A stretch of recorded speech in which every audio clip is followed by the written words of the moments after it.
Clean ಮಾಡ್ತಾ ಬಂದಿದ್ದೀವಿ. ಇದರಿಂದ ಒಂದು 10-15 ಜನ ಎಕ್ಸ್ಟ್ರಾ ಬೆಳೆಗಾರನೂ ಮಾಡ್ಕೊಂಡಿದ್ದೀವಿ ನಾವು ಹತ್ತಿರದಲ್ಲಿ. ಮತ್ತು ಸರ್ಕಾರದಿಂದ ಸಾಕಾಗಷ್ಟು ನಮಗೆ ಅನುದಾನಗಳು ಕೊಟ್ಟಿದೆ, ಅನುದಾನಗಳು ಬರ್ತಾ ಇದೆ, ಸಹಾಯಧನವೂ ಸಿಕ್ಕಿದೆ. ಮತ್ತು ಇದರಿಂದ ಈಗಿರ್ತಕ್ಕಂಥ ರೇಟಲ್ಲಿ ತುಂಬ ಅನುಕೂಲವೂ ಆಗಿದೆ. ಹಾಗಾಗಿ ರೇಷ್ಮೆ ತುಂಬ ಆದಾಯಕ ಮತ್ತು ಸ್ವಾವಲಂಬಿಕರ. ಆದ್ದರಿಂದ ನಮಗೆ ಒಳ್ಳೆ ಬೆಲೆ ಸಿಗ್ತಾ ಇದೆ ರೇಷ್ಮೆಯಿಂದ. ಅದರಿಂದ ನಾವು ರಾಗಿ ಬೆಳೆದೇ ಆಗಲಿ, ಭತ್ತ ಬೆಳೆದೇ ಆಗಲಿ, ಅದರಿಂದ ನಮಗೇನು ಆದಾಯ ಇಲ್ಲ. ಅದ್ರ ಖರ್ಚಿಗೆ ಸಾಲಲ್ಲ.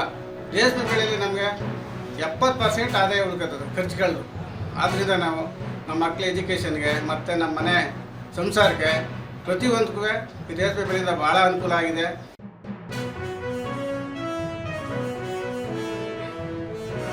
ಅತಿ ಹೆಚ್ಚಿನ ಒಂದು ಶುಚಿತ್ವ, ನೀರಿನ ಸೌಲಭ್ಯ, ಕರೆಂಟ್ ಸೌಲಭ್ಯ, ಅವ್ರ ಮಲಗಲಿಕ್ಕೆ ಒಳ್ಳೆಯ ವ್ಯವಸ್ಥೆ ಇದೆ.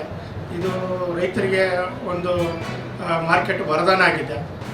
ಮತ್ತು ಹಾಲಿ ಈ ವರ್ಷ 439 ಲಕ್ಷಗಳನ್ನ ಸರ್ಕಾರಕ್ಕೆ ನಾವು ಮಾರ್ಕೆಟ್ ಶುಲ್ಕ ಜಮಾ ಮಾಡಿದ್ದೀವಿ. 219 ಕೋಟಿ ಟ್ರಾನ್ಸಾಕ್ಷನ್ ಆಗಿದೆ ಹಾಲಿ ವರ್ಷದಲ್ಲಿ.